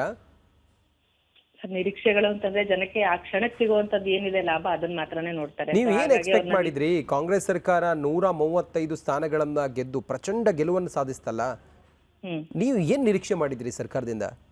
ಸರ್ಕಾರದಿಂದ ನಾನ್ ನಿರೀಕ್ಷೆ ಮಾಡಿದ್ದು ಮೊದಲನೇ ಪಾಯಿಂಟ್, ವಿದ್ಯಾರ್ಥಿಗಳಿಗೆ ಫ್ರೀ ಎಜುಕೇಶನ್. ಖಾಸಗಿ ಶಾಲೆ ಆಗ್ಲಿ ಸರ್ಕಾರಿ ಶಾಲೆ ಆಗ್ಲಿ ಫೀಸ್ ಕಟ್ಟಿಸ್ಕೊಳ್ಳದೆ ಇದ್ದಂಗೆ, 1 ರೂಪಾಯಿ ಕೂಡ ಫೀಸ್ ಕಟ್ಟಿಸ್ಕೊಳ್ದೆ ಇದ್ದಂಗೆ ಅವ್ರಿಗೆ ವಿದ್ಯಾಭ್ಯಾಸಕ್ಕೆ ಅನುಕೂಲ ಮಾಡ್ಕೊಡ್ಬೇಕಾಗಿತ್ತು. ಈ ಯಾವ 5 ಗ್ಯಾರಂಟಿನೂ ಬೇಕಾಗಿರ್ಲಿಲ್ಲ. ಸೆಕೆಂಡ್ 1, ಆರೋಗ್ಯಕ್ಕೆ ಖಾಸಗಿ ಹಾಸ್ಪಿಟಲ್ ಆಗ್ಲಿ ಗೌರ್ಮೆಂಟ್ ಹಾಸ್ಪಿಟಲ್ ಆಗ್ಲಿ ಅಲ್ಲಿ ಉಚಿತವಾಗಿ ನಮ್ಗೆ ಟ್ರೀಟ್ಮೆಂಟ್ ಸಿಗ್ಬೇಕಿತ್ತು. ಈ 2 ಮಾಡಿದಿದ್ರೆ ಖಂಡಿತ ರಾಜ್ಯ ಉದ್ಧಾರ ಆಗ್ತಾ ಇತ್ತು. ಓಕೆ, ಥ್ಯಾಂಕ್ ಯು ಲಕ್ಷ್ಮಿ ಅವರೇ, ನಮ್ಮ ಜೊತೆಲಿ ತಾವು ಮಾತಾಡಿದಕ್ಕೆ. ಓಕೆ, ರಮೇಶ್ ಬೀದರಿಂದ ಕಾಲ್ ಮಾಡಿದ್ದಾರೆ. ನಮಸ್ಕಾರ ರೀ ರಮೇಶ್ ಅವರೇ. ಅಣ್ಣ ನಮಸ್ಕಾರ ರೀ. ಚಲೋ ಅದಿರಿ? ದೇವ್ರದೇ. ಹೆಂಗೈತ್ರಿ 3 ವರ್ಷಗಳ ಆಡಳಿತ ಕಾಂಗ್ರೆಸ್? ಕಳ್ಳ ಖದೀಮರ ಸಂತ್ಯಾಗ ಸರ್ ಇದು. ಅದ್ಯಾಕ್ರಿ ಹಿಂಗ ಅನ್ಬಿಟ್ರಿ? ಹೆಂಗ್ರಿ ನಿಮ್ಗೆ ಎಲ್ಲ ಒಳ್ಳೊಳ್ಳೆ ಗ್ಯಾರಂಟಿ ಕೊಟ್ಟಾರ್ರಿ? ಇಲ್ಲ, ಏನ್ ಗ್ಯಾರಂಟಿ ಕೊಟ್ಟಾರ? ಯಾ ಹೆಂಗಸರಿಗೆ ಏನದ ಅಂತಂದ್ರೆ 2,000 ರೂಪಾಯಿ ಖಾತೆದಾಗ ಇಲ್ಲ ಸರ್, ಹೇಳ್ರಿ ಸರ್ ನೀವು. ಮತ್ ಗಂಡಸ್ರಿಗೆ ಏನ್ ಕೊಡ್ಬೇಕಿತ್ರಿ? ಗಂಡಸರಿಗೆ ಏನದ ಶರೀರ ರೇಟ್ ಹೆಚ್ಚಿಗೆ ಮಾಡ್ಯಾರ. ಆ ಶರೀರ ರೇಟ್ ಹೆಚ್ಚಿಗೆ ಮಾಡಿದ್ರೆ ಯಾನ್ಯಾಕ್ ಮಾಡಿದ್ರೆ ಯಾನ್ಯಾಕಿಲ್ಲ, ಬಾಳ ಸವಲತ್ತರ ಸರಿ ಆಗ್ತಿಲ್ಲ ಸರ್. ನಿಮ್ಗೆ ಸಾರಾಯಿ ರೇಟ್ ಜಾಸ್ತಿ ಮಾಡೋದಕ್ಕೆ ಬೇಜಾರಾತ್ರಿ?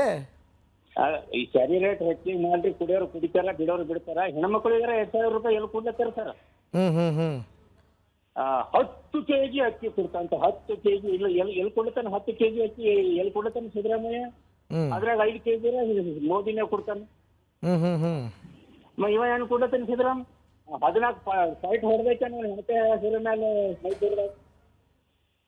ಇದೇನ ಇವ್ರ ಸಾಧನೆ? ಇದೇ ಇವ್ರ ಸಾಧನೆ ಅಂತೀರ್ರಿ ನೀವು? ಇದೇನ ಇವ್ರ ಸಾಧನೆ? 14 ಸೈಟ್ ಹೊಡೆದೈತರ ಬಡವರಿಗೆ ಅನ್ನೋದು ಒಪ್ಪತ್ತಿನ ಪೂಲ ಸಿಗ್ತಾ ಇದ್ದ. ಏನದಂದ್ರೆ ಹೊರಗಿನ ದೇಶದ ಯುದ್ಧ ಆಗೋದ್ರಿಂದ ಏನದಂದ್ರೆ ಗ್ಯಾಸ್ ಅದ್ರದ್ದು ರೇಟ್ ಹೆಚ್ಚಿಗಾಗ್ಯದ. ಮಲ್ಲಿಕಾರ್ಜುನ್ ಖರ್ಗೆ ಮಗ ಪ್ರಿಯಾಂಕ ಮಾತು ಎತ್ತಿದ್ರೆ ಏನದಂದ್ರೆ ಬಿಜೆಪಿ ಟೀಕೆ ಮಾಡೋದು ಬಿಟ್ಟು ನಾ ಏನ್ ಅಭಿವೃದ್ಧಿ ಮಾಡಿಲ್ಲ ಅದು ಹೇಳಲ್ಲ. ಬಿಜೆಪಿ ಹಂಗ್ ಮಾಡ್ತು, ಬಿಜೆಪಿ ಹಿಂಗ್ ಮಾಡ್ತು, JDS ಹಂಗ್ ಮಾಡ್ತು. ಎಲ್ಲ ಪರಮಾತ್ಮ ನೀವೇನ ಮಾಡಿದಪ್ಪ, ನೀವೇನ್ ಮಾಡಿದ್ವಿ? ಆಯ್ತು, ನಮ್ಮ ಹೋಮ್ ಮಿನಿಸ್ಟರ್ ಕೇಳಿದ್ರೆ ನನಗೆ ಯಾನೇ ಗೊತ್ತಿಲ್ಲ ಅಂತಾರ. ಏನು ನನಗೊಂದು ವಿಷಯ ಬಂದಿದೆ, ನನಗೇನು ತಿಳ್ಕೊಂಡು ಹೇಳ್ತೀನಿ. ಇನ್ನು ಹೋಮ್ ಮಿನಿಸ್ಟರ್ ನಿನಗೆ ಗೊತ್ತಿಲ್ಲ ಅಂದ್ರೆ ರಾಜ್ಯ ನಡೆಸ್ತೀಯಪ್ಪ ನೀನು. ಓಕೆ, ಹೋಮ್ ಮಿನಿಸ್ಟರ್ ಎಲ್ಲ ಗೊತ್ತಿಲ್ಲ ಅಂತಾರೆ ಅಂತ ಹೇಳಿ ನಿಮ್ಮ ಆರೋಪ. ಓಕೆ, ಥ್ಯಾಂಕ್ ಯು ರಮೇಶ್ ಅವರೇ, ರಿಪಬ್ಲಿಕ್ ನ್ಯೂಸ್ ಮಾತಾಡೋಕ್ಕಾಗಿ.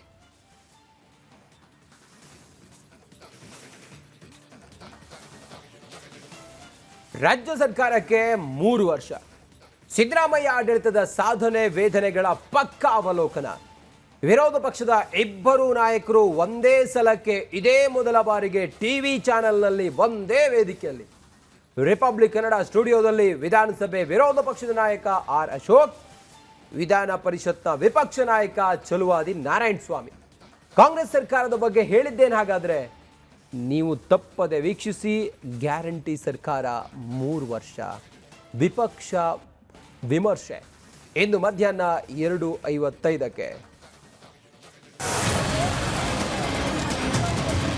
3 ವರ್ಷದಲ್ಲಿ ಬಿಜೆಪಿಯ ಸಾಧನೆ ಏನು? ಲಾಸ್ಟ್ ಇಯರ್ ಜನಕ್ಕೆ ಈ ಗ್ಯಾರಂಟಿ ಬೋಗಸ್ ಇದನ್ನ ನಾವು ಜಗಜ್ಜಾಹಿರ ಮಾಡಿದಿರಿ. ನಾವು ಸುಳ್ಳು ಹೇಳೋದು ಸಿದ್ದರಾಮಯ್ಯನವರ ಮನೆ ದೇವರ. ಗ್ಯಾರಂಟಿ ಬೋಗಸ್ ಅನ್ನುವಂತ ನೀವು ವೆಸ್ಟ್ ಬೆಂಗಾಲ್ ಅಲ್ಲಿ ನಿನ್ನೆ ಅಷ್ಟೇ 3,000 ಅನೌನ್ಸ್ ಮಾಡಿದ್ರಿ. ನಾನು ಕರ್ನಾಟಕದ ವಿರೋಧ ಪಕ್ಷದ ನಾಯಕ. ನಾನು ವೆಸ್ಟ್ ಬೆಂಗಾಲ್ಗೆ ನಾನು ಹೋದಾಗ ಅವಾಗ ಹೇಳಿ, ಪಶ್ಚಿಮ ಬಂಗಾಳದಲ್ಲಿ ನೀವು ಕೊಟ್ರೆ ಓಕೆ, ಕರ್ನಾಟಕದಲ್ಲಿ ಕಾಂಗ್ರೆಸ್ನವ್ರು ಕೊಟ್ರೆ ಮಾತ್ರ ಬೋಗಸ್ಸು, ಅನ್ಸೈಂಟಿಫಿಕ್, ಇದ್ಯಾವ ಲೆಕ್ಕ? ಯಾರ ಮನೆಗೆ 2,000 ಕೊಡ್ತಾ ಇದ್ದೀರೋ ಆ ಮನೆಗೆ ನೀವು 6,000 ರೂಪಾಯಿ ಟ್ಯಾಕ್ಸ್ ಹಾಕಿದ್ದೀರಾ. ನೀವು ಗ್ಯಾರಂಟಿಗಳನ್ನ ಕ್ಯಾನ್ಸಲ್ ಮಾಡ್ತೀವಿ, ಗ್ಯಾರಂಟಿಗಳನ್ನ ಮುಂದುವರಿಸೋದಿಲ್ಲ ಅಂತ ಅನೌನ್ಸ್ ಮಾಡ್ತೀರಾ. ಮುಳ್ಳಿನಿಂದಲೇ ತೆಗಿಬೇಕಾಗತ್ತೆ. ಈ ಕಾಂಗ್ರೆಸ್ ಮುಳ್ಳಿಂದ ತೆಗಿತೀವಿ ನಾವು.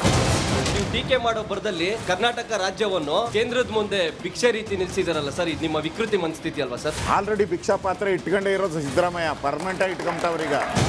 ಫಸ್ಟ್ ನೀವೇ ಸರಿ ಇಲ್ಲ ಅಂದಮೇಲೆ ನೀವೇ ಫಸ್ಟ್ ಕಾಂಗ್ರೆಸ್ ಬಗ್ಗೆ ಟೀಕೆ ಮಾಡ್ತೀರಾ? ಕರ್ನಾಟಕದಲ್ಲಿ ಬಿಜೆಪಿ ವಿಪಕ್ಷವಾಗಿ ಸಂಪೂರ್ಣವಾಗಿ ವಿಫಲವಾಗೋಗಿದೆ. 5 ವರ್ಷ ಏನ್ ಮಾಡಿದ್ರು ಸಿದ್ದರಾಮಯ್ಯನವರು? ವಿರೋಧ ಪಕ್ಷದಲ್ಲಿ ಇದ್ರಲ್ಲ, ಏನು ಹೋರಾಟ ಮಾಡುದು? ಕೊಡಿ ಲೆಕ್ಕ ಕೊಡಿ.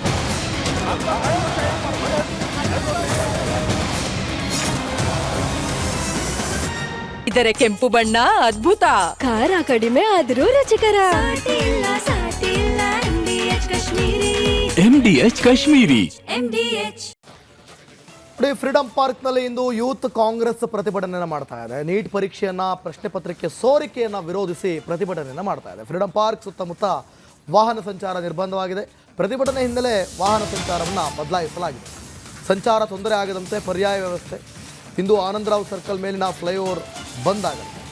ಇಂದು ಯಾವ್ಯಾವ ರಸ್ತೆ ಬಂದಾಗಲಿದೆ ಅಂತ ನೋಡೋದಾದ್ರೆ, ಆನಂದರಾವ್ ಫ್ಲೈಓವರ್ ಇದೆಯಲ್ಲ, ಅದು ಬಂದಾಗುತ್ತೆ. ಸೊ ಹಂಗಾಗಿ ಪರ್ಯಾಯ ಮಾರ್ಗ ನೋಡ್ಕೋಬೇಕು ನೀವು. JD ಕ್ರಾಸ್ನಿಂದ ಫ್ರೀಡಂ ಪಾರ್ಕ್ ಕಡೆಗೆ ಅದು ಕೂಡ ಬಂದಾಗುತ್ತೆ. ಮಹಾರಾಣಿ ಜಂಕ್ಷನ್ನಿಂದ ಫ್ರೀಡಂ ಪಾರ್ಕ್, ಆಮೇಲೆ ಕಾಳಿದಾಸ ರಸ್ತೆ, KD ರೋಡು, ಕನಕದಾಸ ಜಂಕ್ಷನ್ನು, ಭರಣಿ ಜಂಕ್ಷನ್ನಿಂದ ಫ್ರೀಡಂ ಪಾರ್ಕು, ರೇಸ್ ಕೋರ್ಸ್ ರಸ್ತೆಯಿಂದ ಫ್ರೀಡಂ ಪಾರ್ಕ್ ಕಡೆ ಇವೆಲ್ಲವೂ ಕೂಡ ಬಂದಾಗುತ್ತೆ. ಪ್ಯಾಲೇಸ್ ರಸ್ತೆ, ಆಂಜನೇಯ ದೇವಸ್ಥಾನ ರಸ್ತೆಯಿಂದ ಫ್ರೀಡಂ ಪಾರ್ಕ್ ಹೋಗೋಂಥ ರೋಡು. ಸೊ ಪರ್ಯಾಯ ಮಾರ್ಗ ಯಾವುದು ಅಂತಂದರೆ, ನೀವು ಆನಂದರಾವ್ ಸರ್ಕಲ್ ಮೂಲಕ ಎಡತಿರುವು ಚಾಲುಕ್ಯ ಸರ್ಕಲ್ ಕಡೆಗೆ ಹೋಗ್ಬೋದು. KR ಸರ್ಕಲ್ ಕಡೆಯಿಂದ ಆನಂದರಾವ್ ಸರ್ಕಲ್ ಕಡೆ ಹೋಗ್ಬೋದು ನೀವು. ಅಂದರೆ ಮಹಾರಾಣಿ ಜಂಕ್ಷನ್ ಇದೆಯಲ್ಲ, ಅಲ್ಲಿ ನೀವು ಎಡಗಡೆ ತಿರ್ಕೊಂಡ್ರೆ ಹೋಗ್ಬೋದು. ಸೊ ಇದು ಪರ್ಯಾಯ ನಿಮಗೆ ಮಾರ್ಗ. ಯೂತ್ ಕಾಂಗ್ರೆಸ್ ಪ್ರತಿಭಟನೆ ಮಾಡ್ತಾ ಇರೋದು ಕಾರಣ ನೀಟ್ ಪರೀಕ್ಷೆಯ ಪ್ರಶ್ನೆ ಪತ್ರಿಕೆ ಸೋರಿಕೆ ಆಗಿರೋದ್ರಿಂದ ಈ ರೀತಿಯಾದಂಥ ಒಂದು ಪ್ರತಿಭಟನೆ. ಸೊ ಹಾಗಾಗಿ ಒಂದಷ್ಟು ಅಲ್ಲಿ ಮಾರ್ಗವನ್ನು ಬಂದ್ ಮಾಡಲಾಗಿದೆ.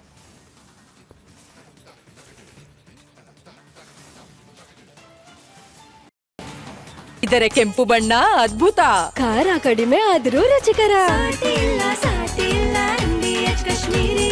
MDH ಕಾಶ್ಮೀರಿ. ಶೃಂಗೇರಿ ಶಾಸಕತ್ವ ಹಣೆ ಬರಹದಲ್ಲಿಂದು ಮಹಾ ಕ್ಲೈಮ್ಯಾಕ್ಸ್ ಇವತ್ತೇ ನಿರ್ಧಾರ ಆಗುತ್ತೆ. ಶೃಂಗೇರಿ ಅಂಚೆ ಮತ ಎಣಿಕೆ ಗೊಂದಲಕ್ಕೆ ಇವತ್ತು ತೆರೆ ಬೀಳುವ ಸಾಧ್ಯತೆ ಇದೆ. ಸುಪ್ರೀಂ ಕೋರ್ಟ್ನಲ್ಲಿಂದು ಅಂಚೆ ಮತ ಗೊಂದಲದ ಮಹತ್ವದ ಆದೇಶ ಇವತ್ತು ಹೊರಬೀಳುತ್ತೆ. ಶೃಂಗೇರಿ ಕ್ಷೇತ್ರಕ್ಕೆ ಕಾಂಗ್ರೆಸ್ ಶಾಸಕರು ಅಥವಾ ಬಿಜೆಪಿಯ ಶಾಸಕರು ಅನ್ನೋದು ಇವತ್ತೇ ತೀರ್ಮಾನ ಆಗುತ್ತೆ. ಜಿಲ್ಲಾಧಿಕಾರಿ ವರ್ಗಾವಣೆ IO ಗೌರವ್ ಶೆಟ್ಟಿಗೂ ಢಬಢಬ ಶುರುವಾಗಿದೆ. ಒಂದೇ ಅವಧಿಯಲ್ಲಿ ಒಮ್ಮೆ ಕಾಂಗ್ರೆಸ್ ಮತ್ತೊಮ್ಮೆ ಬಿಜೆಪಿ ಅಭ್ಯರ್ಥಿ ಆಯ್ಕೆ ಆಗಿದ್ದಾರೆ. ಇಂದಿನ ಸುಪ್ರೀಂ ಕೋರ್ಟ್ ತೀರ್ಪಿನತ್ತ ಉಭಯ ಪಕ್ಷಗಳ ಚಿತ್ತ ನೆಟ್ಟಿದೆ.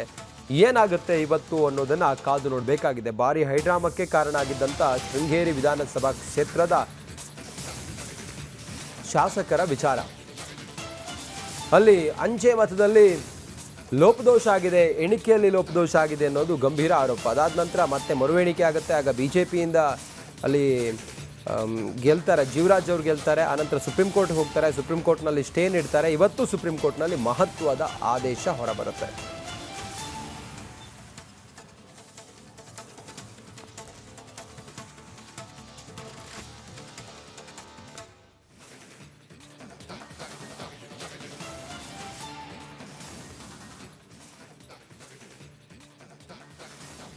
ನೋಡಿ, ಸಾರಿಗೆ ನೌಕರರ ಸಂಘಟನೆ ಮುಷ್ಕರ ಹಿನ್ನೆಲೆಯಲ್ಲಿ ಹೈಕೋರ್ಟ್ನಲ್ಲಿಂದು ಮಹತ್ವದ ವಿಚಾರಣೆ ನಡೆಯಲಿದೆ. ಕೋರ್ಟ್ನಲ್ಲಿದೆ ಈ ವಿಚಾರ.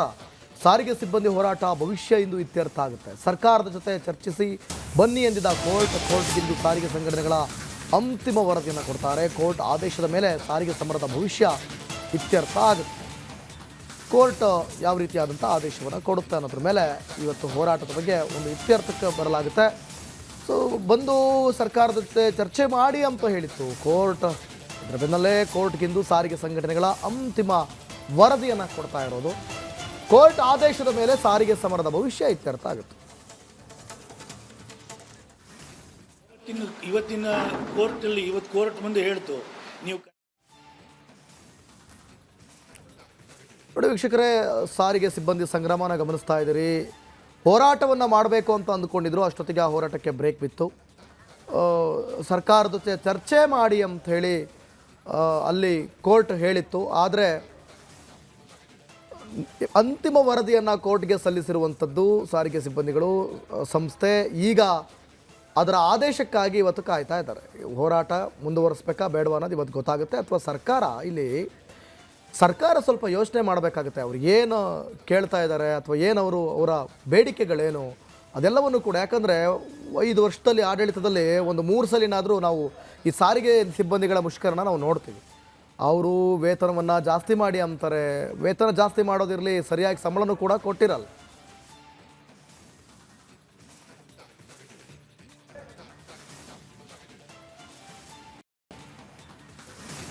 ಪ್ರಧಾನಿ ನರೇಂದ್ರ ಮೋದಿ ಅವರ ನೇತೃತ್ವದಲ್ಲಿ ಇವತ್ತು ಮಹತ್ವದ ಮಂತ್ರಿಮಂಡಲದ ಸಭೆ ಇದೆ. ಈ ವರ್ಷದ ಮೊದಲ ಮಂತ್ರಿಮಂಡಲದ ಸಭೆಗೆ ಕ್ಷಣಗಣನೆ ಆರಂಭವಾಗಿದೆ.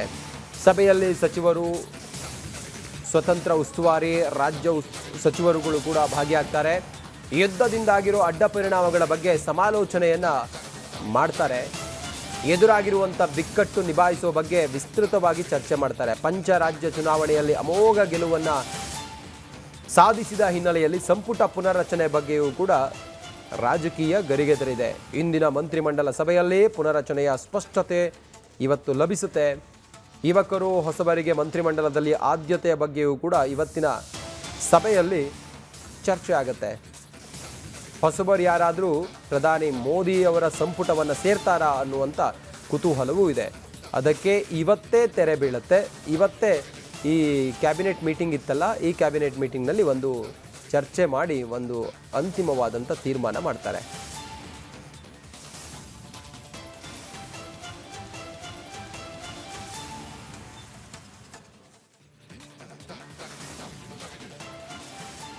ಜನ ತೈಲ ದರ ಏರಿಕೆ ಸಂಕಷ್ಟದಿಂದ ಪಾರಾಗುವಂಥ ಸಂದರ್ಭ ಏನಾದರೂ ಬಂತಾ? ಯಾಕಂದರೆ ಟ್ರಂಪ್ ಗುಡ್ ನ್ಯೂಸ್ ಕೊಡ್ತಾ ಇದ್ದಾರೆ. ಜಾಗತಿಕ ತೈಲ ಬಿಕ್ಕಟ್ಟು ಶೀಘ್ರ ಇತ್ಯರ್ಥವಾಗಲಿದೆ ಅಂತ ಟ್ರಂಪ್ ಹೇಳ್ತಾ ಇದ್ದಾರೆ.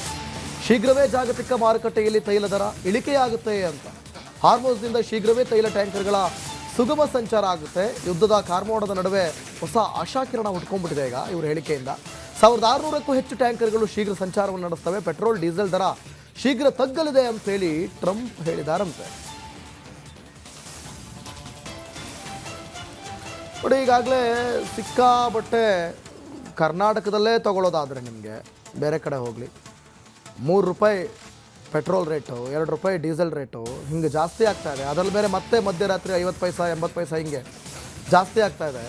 ಸೊ ಜನರಿಗೆ ಅದೊಂದು ರೀತಿಯಲ್ಲಿ ಯಾವ ರೀತಿ ಅಂದರೆ ಅವರ ಜೇಬಿಗೆ ಕತ್ತರಿ ಬೀಳುವಂಥ ಪರಿಸ್ಥಿತಿ ನಿರ್ಮಾಣ ಆಗಿಬಿಟ್ಟಿದೆ. ಕಾರಣ ಮಧ್ಯಪ್ರಾಚ್ಯ ಯುದ್ಧದಿಂದ. ಈಗ ಅದೆಲ್ಲದಕ್ಕೂ ಕೂಡ ಬ್ರೇಕ್ ಹಾಕುವಂಥ ಪರಿಸ್ಥಿತಿ ಬಂತ ಟ್ರಂಪ್ ಹೇಳಿಕೆಯಿಂದ ಅಂತ ಕಾದು ನೋಡಬೇಕಿದೆ.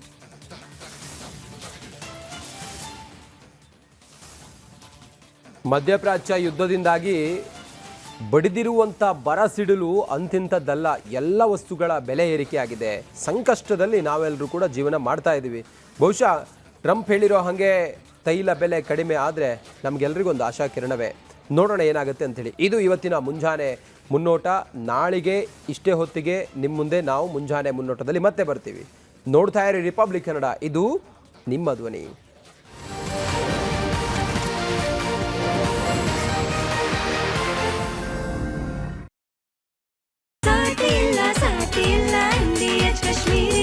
ಅರೆ ಕಡಿಮೆ ಹಾಕು ಆದ್ರೆ ಅಸಲಿ ಹಾಕು. MDH ಕಾಶ್ಮೀರಿ ಕೆಂಪು ಮೆಣಸಿನ ಪೌಡರ್.